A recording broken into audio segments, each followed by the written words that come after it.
to Mr. Rafael Mariano Grossi. Thank you very much, Madam President. I would like to thank the Secretary General for his permanent support to the IAEA and myself in the discharge of my duties.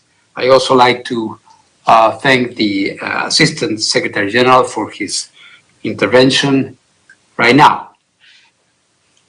I have convened a special session of the Board of Governors of the IAEA tomorrow morning in Vienna to continue the consideration of this issue that this body has started today, or has continued today, rather. Secretary General, Madam President, dear permanent representatives, colleagues, the nuclear non-proliferation regime that has underpinned international security for more than half a century is on the line. The dramatic events in Iran have become even more serious with last night's bombardments and the potential widening of the conflict. We have a window of opportunity to return to dialogue and diplomacy. If that window closes, violence and destruction could reach unthinkable levels, and the global non-proliferation regime, as we know it, could crumble and fall. Iran, Israel, Iran, the Middle East need peace, and there is a path for diplomacy. We must return, as the Secretary General just said, to the negotiating table and allow the IAEA inspectors, the guardians of the NPT, to go back to Iran's nuclear sites and account for the stockpiles of uranium, including, most importantly, the 400 kilograms of enriched uranium at 60%. Any agreement, ladies and gentlemen, any arrangement will have as a prerequisite the establishment of the facts on the ground. This can be done only through IAEA inspections. IAEA inspectors are in Iran, and they must do their job. This will require a cessation of hostilities so that Iran can let the teams into the sites under the necessary safety and security conditions. Any special measures by Iran to protect its nuclear materials and equipment can be done in accordance with Iran's safeguards obligations with the agency. This is possible.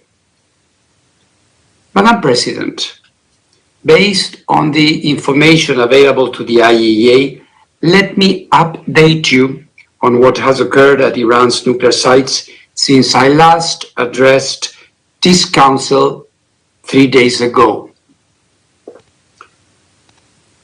Craters are visible at the Fordow site, Iran's main location for enriching uranium at 60%, indicating the use by the United States of America of ground-penetrating munitions. This is consistent with statements from the United States. At this time, no one, including the IAEA, is in a position to assess the underground damage at Fordow. At the Isfahan nuclear site, additional buildings were hit overnight, with the US confirming their use of cruise missiles. Affected buildings include some related to uranium conversion process.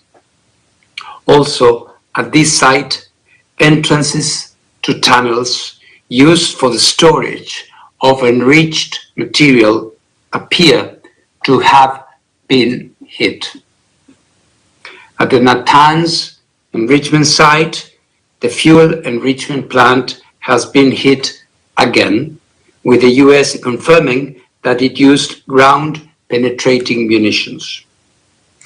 Iran has informed the IAEA there has been no increase in off-site radiation levels at the 3 sites.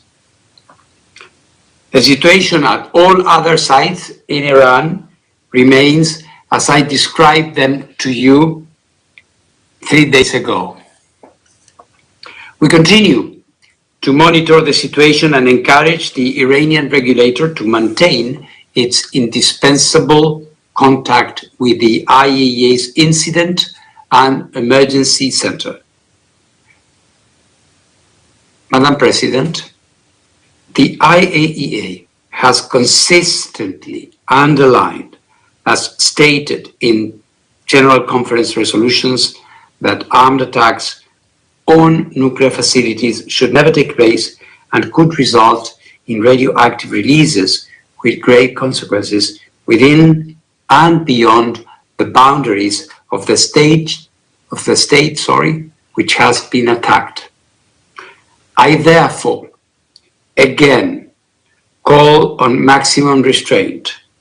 Military escalation threatens lives and delays a diplomatic solution for the long-term assurance that Iran does not acquire a nuclear weapon. It also threatens the global non-proliferation regime.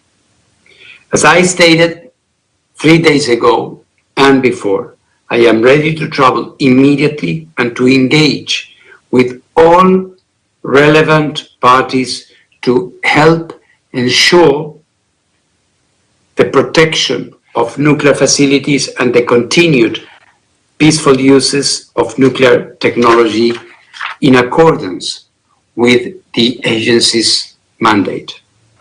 With your support, the IAEA can deploy nuclear safety and security experts to Iran immediately, in addition to our safeguards inspectors, wherever they are needed. Madam President, there is arguably no more important and universally supported endeavor than ensuring that we use the enormous power of the atom for good rather than destruction. Let us not allow the window to close on diplomacy. Let us not allow the non-proliferation regime to fail.